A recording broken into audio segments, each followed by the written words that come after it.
All right, everybody, welcome to week 6. This week we're going to be working on something new. We're moving away from scientific notation. We're going to be working on something called the Pythagorean Theorem. Again, if you read the notes, you probably saw that this is easier to do with the eMath instruction notes that I tagged into the schedule. So if you have them printed, go ahead and take those out. Pythagorean Theorem is a theorem that deals with right triangles. And basically what this theorem says is that if you have any right triangle, you can take the two smaller sides, this one we'll call A, and this one which we'll call B, and if you square them and add them together, you should get, or you will get, the longest side, which we call C, which is the hypotenuse. Okay, so always across from that right angle, that's called the hypotenuse. So this theorem says A squared plus B squared equals C squared. And maybe that's a little hard to picture. So one of the easiest ways to kind of demonstrate this, there's a little water demo video, which I'm going to try to show you through this video. So this will be a little bit interesting. Hopefully you can see this okay. Notice here that she's got the triangle here in the middle, and that she has squared each of the lengths of the side. Right, a square has the same length on all sides. So she squared this side and squared this side. And then she's got the longest side, which she also squared. So watch what happens when you take those two, which are filled with water, and put them together.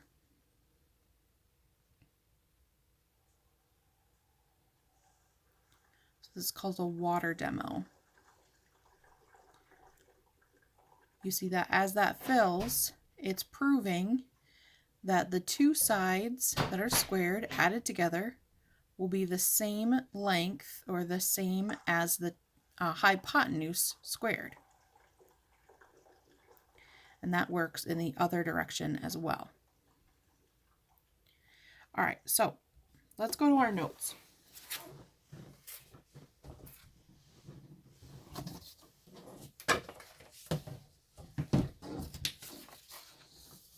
I'm going to try to do this so that you guys can see everything. If I mess up and I don't move things over, I apologize. All right, so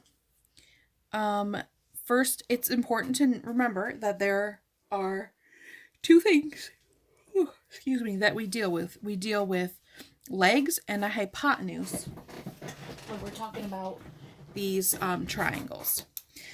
This one wants us to measure each of the lengths in centimeters, and that they're going to be whole numbers. Well, I did this previously just to make it a little bit easier. When I measured this side, I got that this was 10 centimeters, that this one was 8 centimeters, and that this one was 6 centimeters. So A is 8, B is 6, and C is 10. All right, so the next thing we're going to do is find the value of the following expression for the values above. We're basically just going to substitute. So A we said was 8, so we've got 8 squared, plus B we said was 6, so 6 squared. And if you square 8, you get 64. And if you square 6, you get 36. And if you add these two things together, you'd get 100. So how does this 100 compare to the value of C? Well, if you square 10, you get 100.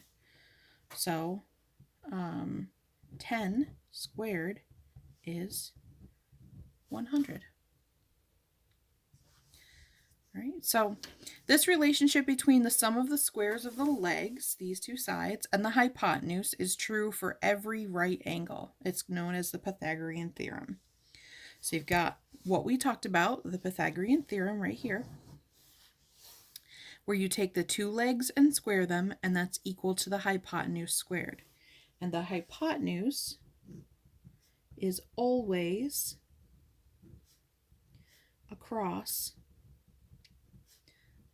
from the right angle.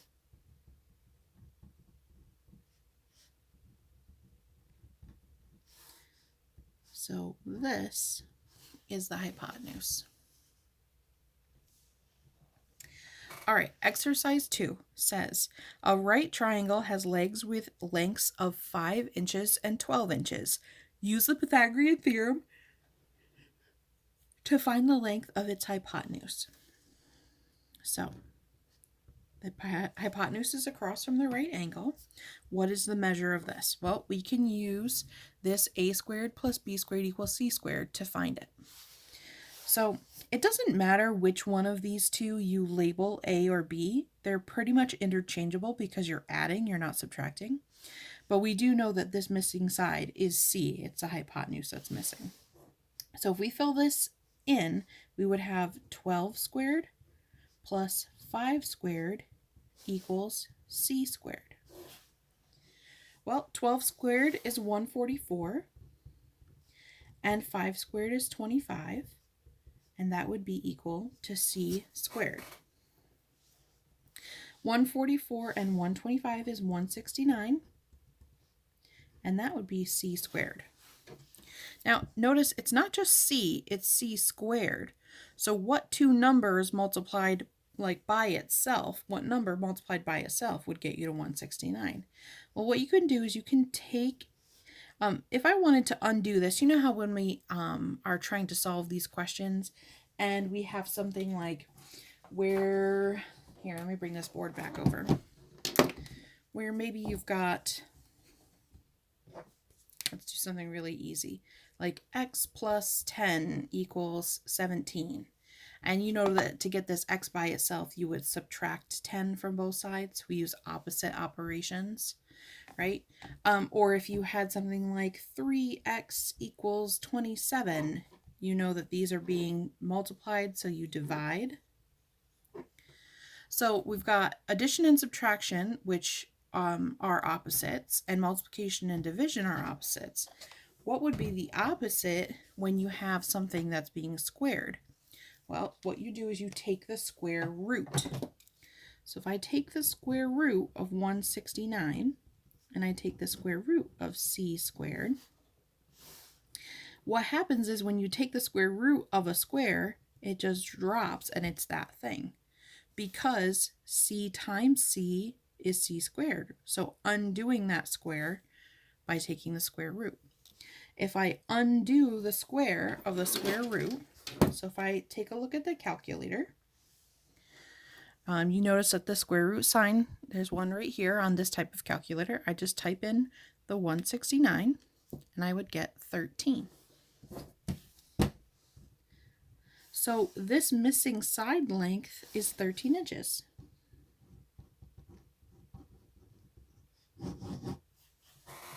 Done. All right. Sometimes we get nice numbers like those where it works out to be a whole number, but sometimes we don't. So we have to be careful about that.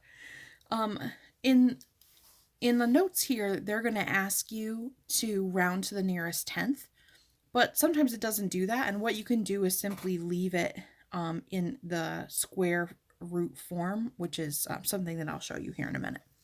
So we're going to use the Pythagorean theorem to find the hypotenuse in these. It says if it's irrational, meaning it's not like a nice number when it comes out, it says round to the nearest tenth.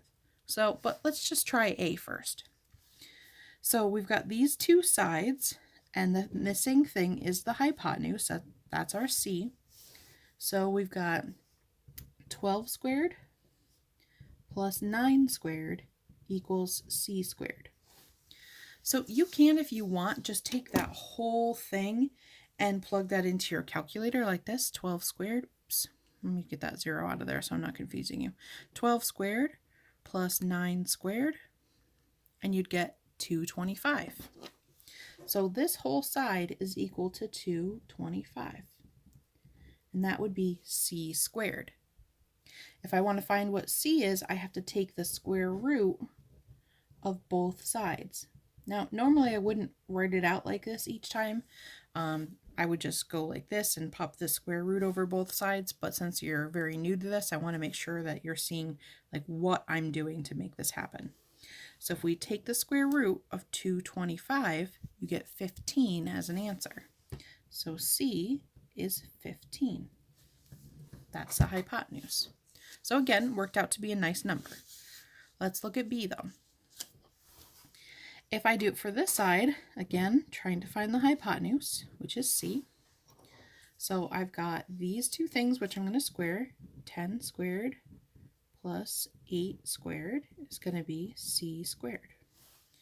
Well, 10 squared is 100 and 8 squared is 64. So I've got 164, which is equal to C squared. Now I'm going to do this step here. So to undo that, I'm just going to take the square root of both sides. And you notice that when you do this,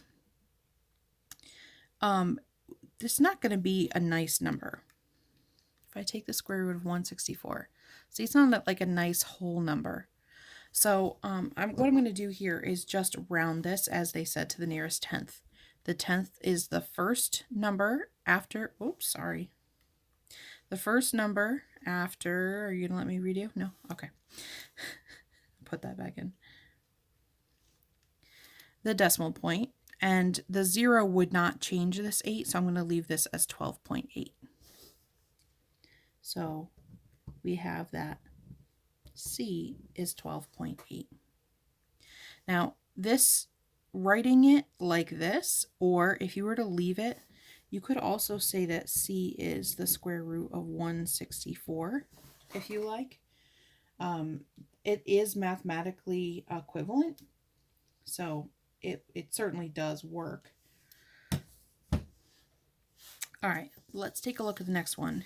We can also find the leg of a right triangle if we know the hypotenuse and the other leg. So if we're not given the two legs, the two legs like this, if instead we have the hypotenuse and a leg, we can still figure out what the missing side is using the Pythagorean theorem. Remember that the Pythagorean theorem is a squared plus b squared equals c squared. Right now, we already know that the c in this case is 17. So what I would say with this is, I don't know what this side is. Let's just let this one be a squared. But I do know that this one is 8, so 8 squared equals c squared. That's 17. 17 squared. So now it's kind of like equation solving. I'm going to try to get this a squared by itself by subtracting that 8 squared from both sides. So I'm just going to do this just a little bit to indicate what I'm doing here. I would have a squared equals, what is 17 squared minus 8 squared? 225. And we saw from up here that if I take the square root of both sides, that the square root of 225 is 15. So our A would be 15. All right, let's try B. Again, this number across would be the C. You can still make this A and B, or you can make it B. It doesn't really matter because, again, we're adding, so it doesn't matter which one you call which. They both mean the same thing. So if I wanted to just show you it being B instead, I could, but again, A and B are interchangeable, so it wouldn't really matter. 14 squared plus B squared equals 20 squared. And I'm going to try to get this b squared by itself. So I'm going to subtract 14 squared from both sides. And I would have b squared equals 14 squared, 20 squared minus 14 squared, 204. And if I take the square root of both sides, I have that b is equal to, well, what is that? What is the square root of 204? Not a nice number. So we're going to round to the nearest tenth as per the instructions. So here's my decimal, here's the 10th place. This 8 means that this 2 is going to go up 1. So 14.3. The Pythagorean theorem arises in much of geometry because of its importance of right angles. Maybe you guys remember talking about this before, but with squares, we know that if I have a square, all of the sides are the same. So if I was to create a diagonal right here, technically all 4 of these corners are right angles, but I'm just going to make sure that it's known that this is a right angle by going like this. They're saying, if I take and compare these two shapes, which of the following figures has the longer diagonal? Well, we're going to compare. What happens if we take the two sides and compare for the C? Well, 5 squared plus 5 squared would be equal to C squared. This would be 25 plus 25, so 50 would be equal to C squared. And if I take the square root of both sides, then C would be equal to the square root of 50.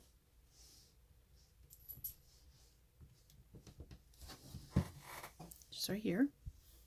And again, I can round to the nearest tenth, 7.1, because this 7 would make this one change. 7.1.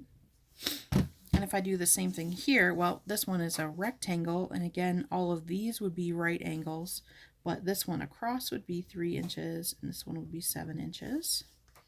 So, what is this hypotenuse? Well, I'd have 3 squared plus 7 squared would be C squared. This would be C squared, or sorry, 3 squared is 9, and 7 squared is 49, so you'd have 58 equals C squared. You can already see that 58 is bigger than 50, so we know that this one's going to be bigger, but let's just keep going just to make sure. So if I take the square root of both sides, the square root of 58, again, I'm going to round to the nearest tenth, 7.6. This one did not change that 6. So which figure has the longer diagonal? The figure on the right has the longer diagonal.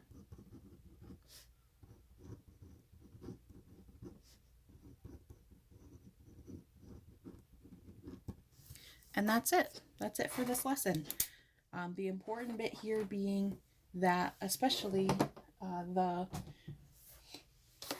equation x squared or a squared plus b squared equals c squared. You're going to be using that this week through your Khan Academy assignments and through your iExcels. All right, reach out if you have any questions, and I'll talk to you soon. Bye.